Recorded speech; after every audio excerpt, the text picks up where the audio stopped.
talk about LGBTQ. Today, we have a guest. Hi guys, ako day si Jenny Claire Chungson and I'm 21 years old. I live in Porok Silangan, Agusan, Pequeño, Butuan City. O akong birthday day is February 2, 2003. So unsa day atong matapik karon Miss Pizarro? Asa ka nga part sa LGBTQ? Na part ko sa part sa LGBTQ, kuan day akong matawag na akong self sa akong self kay lesbian kay dili naman ko ma-attract og black people. O, pila na edad nimo? Ay, katawa ba yun? Ay, ito lang. Pila na edad nimo nga na part ka sa LGBTQ? Na, kuan na, discover na ko akong self na part ko sa LGBTQ when I was 8 years old. Kay, magid ka nang nakangay na ko at babae din. Magdagandagan pa ko sa una, magtagot-tag ko kay lagi nakangay ko babae. Pero ikaula pa na nakuha na that time, dili pa ko showy. Are you single or taken? Taking lagi dams. Pwede ba mo iingon ang kuan? Kisay mo Oya bro. Balag nickname lang.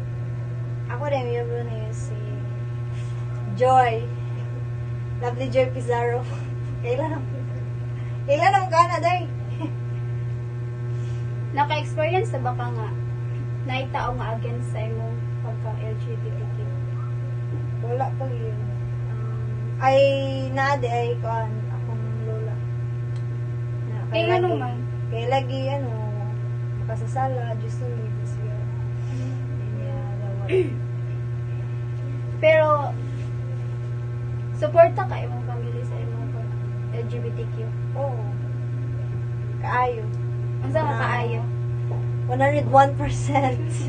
Supportive kay sila. Kanang dawat gito nila kung asa ko malipay, dito po sila. Yan ako ka-bless sa akong pamilya.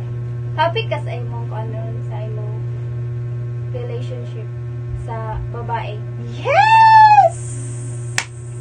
How Yes. about sa imong past? No. Why? Kay, if happy ko sa akong past, nga nung niabot naman ko sa, sa akong bago naman.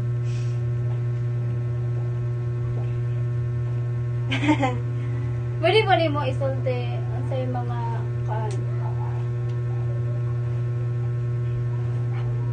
mga kamahay nimo sa imong mga past, sa past nimo?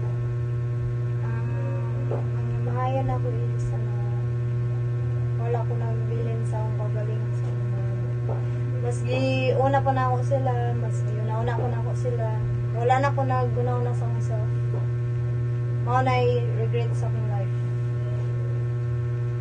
Karon nag-eskwela ka or nagtrabaho? Nag-work ko kay lagi di may pwede magdungan-dungan ng eskwela kay dili pa stable ang financial.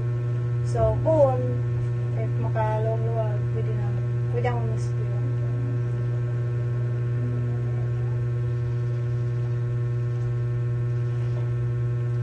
Kasi masulti nimo sa mga part sa LGBTQ. So, karon, thank you for that wonderful question.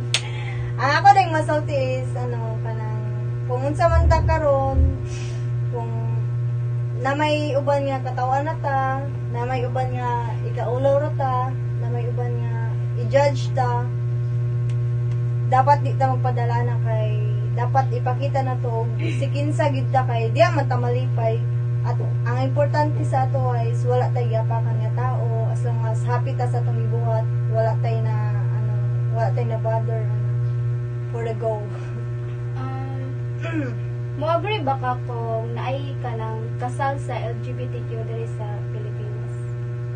For me, sa akong mga nakita mga daduha pa ko ay ako LGBTQ man ko, part mo sa LGBTQ na ako iyabae, so murag ni kuan gyapon ko sa sa Ginoo ba nito, gyapon ko sa Bible na kanang ang lalaki sa Bible Ay, isa lang wala libog ko.